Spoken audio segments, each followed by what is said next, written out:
Hello, happy Sunday. Now, I want to talk about joy and guilt, which it sometimes can bring up. And I want to share with you my own experience from when I was working in a hospital many years ago. I was working in a hospital as a nurse, and there were some really difficult cases. And honestly, I was doing the job because I really wanted to help. I really wanted to help, be there for people, make the difference. I wanted to make them feel better. But what I noticed after some time was that I was just feeling so drained and depleted, and my natural kind of spark, the natural desire for joy and happiness, it was just disappearing. And I noticed that I was no good to them.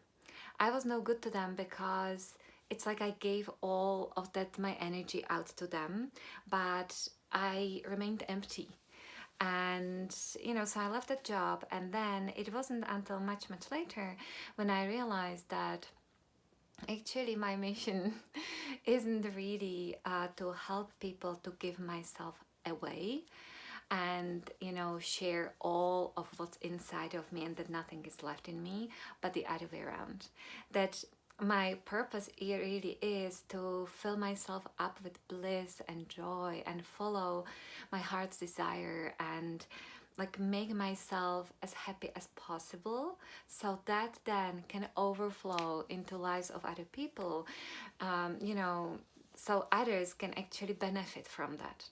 And it was recently when I heard this quote that you can't be sad enough to make other people happy, you can't be poor enough to make other people wealthy, and you can't be sick enough to make other people healthy.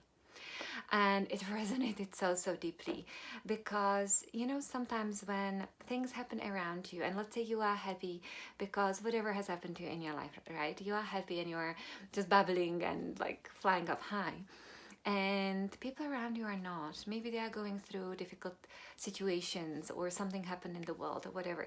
And it's almost like this guilt can creep in because it's like, should you also not feel that same feeling as they are, to show compassion, to show that you understand them, right? But the thing is that you can still feel compassionate, you can still be there for them while feeling that joy and that bliss and gratitude, yourself inside from just whatever it is you are doing for yourself. And I just, once I realized this, I found it ground changing, because obviously it took a while, right, to release that kind of guilt and that kind of feeling that I need to feel what others are feeling. But once I did, I really noticed that people started to respond differently. Like my mom, she's funny. She, for example, says, I can't talk to you in the evening because I get so excited and I can't fall asleep. And that's what I noticed with people around. And so if you ever, struggle with that, that you just feel so happy, but it's not resonating with whatever that mood is around of you, just please remember that that compassion and kindness and being with that person is one thing, but another thing is to keep your own bliss and joy, keep doing those things which fill you up, because that way it influences them, right? It spills on them also, and that way you are truly helping them. And so yeah, so that's what I wanted to share today.